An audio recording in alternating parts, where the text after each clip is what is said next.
मुझे आशा है आप सभी अच्छे और प्रसन्न होंगे। चलिए आज हम पढ़ते हैं पाठ 16 बैक्टीरिया हमारा दोस्त। करते हैं इस पाठ की शुरुआत। विज्ञान वार्ता। सिया एक 9 साल की प्यारी सी बच्ची है जो उसे दही बड़े बहुत पसंद है। उसकी मम्मी ने आज दही बड़े बनाए हैं। वह बगीचे में बैठकर दही बड़े खा रही है। दही बड़े खत्म हो गए। सिया सोचने लगी कि अगर एक दही बड़ा और मिल जाता तो कितना अच्छा होता। तभी एक आवाज आई। सिया ने मुड़कर देखा, पीछे कोई न था। उसने किसने पुकारा फिर सुनाई दिया, सिया ने गौर से देखा तो वह आवाज तो दही बड़े की प्लेट से आ रही थी। आवाज, दूध स्वादिष्ट है ना, दही कैसी है? सिया ने कहा, यह भी स्वादिष्ट है। आवाज आती है, दूध और दही में फर्क है क्या? सिया ने कहा, दूध पानी जैसा था किंतु दही गाढ़ा। यह कैसे हुआ? आवाज आई, रात को दूध में थोड़ा मट्ठा डालते हो, इसे विरजन डालना कहते हैं। वही दूध को गाढ़ा करता है।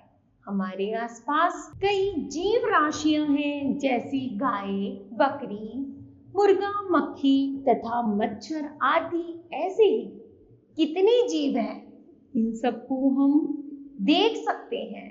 दूसरे कुछ जीव भी संसार में हैं जो बिल्कुल छोटे सूक्ष्म जीव हैं। उन्हें हम अपनी आंखों से सीधी तरीके से नहीं देख सकते। सिया ने कहा, ऐसे सूक्ष्म जीवाणुओं को कैसे देखें? आवाज आई सूक्ष्मदर्शी यंत्र से। यह यंत्र बारीक से बारीक वस्तु को भी बड़ा करके दिखाता है।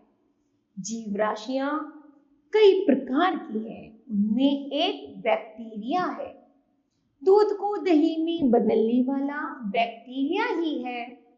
इडली का आटा खट्टा कैसे होता है? सिया ने कहा, मुझे पता है, बैक्टीरिया से। पर यह तो बताइए, बैक्टीरिया का क्या कोई आकार है? आवाज आती है, हाँ है। सूक्ष्मदर्शी यंत्र से देखें तो उसका रूप अच्छी तरह से दिखता है, गुच्छे की तरह मुड़ा सिकुड़ा रूप। इनमें आवाज है, हाँ है। सूक्ष्मदर्शी यंत्र से देखें तो उसका रूप अच्छी तरह से दिखता है, गुच्छे की तरह मुड़ा सिकुड़ा रूप। इनमें कुछ अलग अलग दिखते हैं, कुछ जुड़े हुए दिखते हैं, कुछ तो श्रृंखला की तरह एक दूसरे से लगातार जुड़े रहते हैं।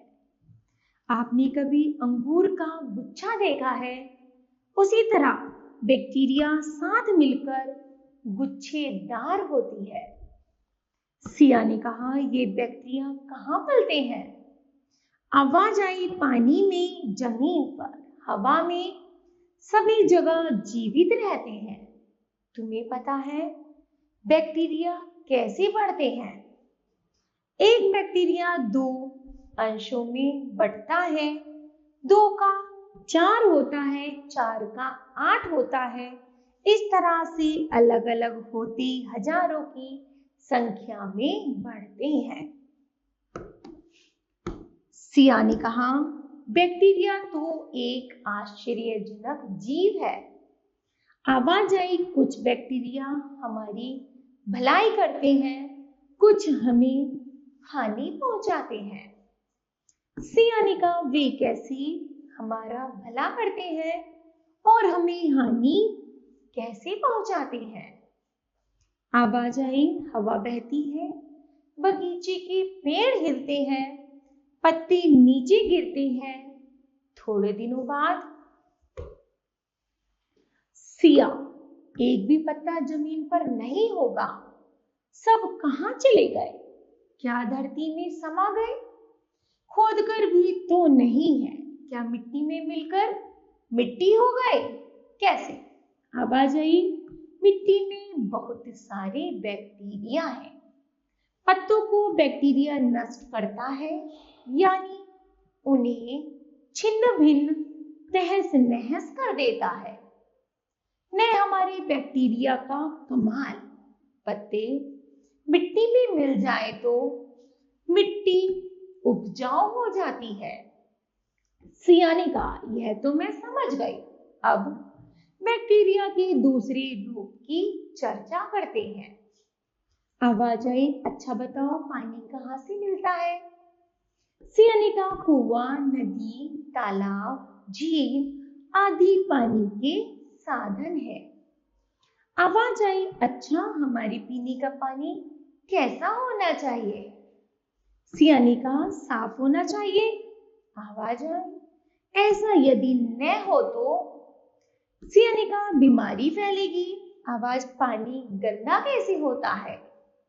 सिया ने कहा, तालाब है ना, वहां गाय बैलों को नहलाते हैं, कपड़े धोते हैं, गंदगी आकर मिल जाती है, रोगी नहाते हैं, इस तरह तालाब गंदा हो जाता है।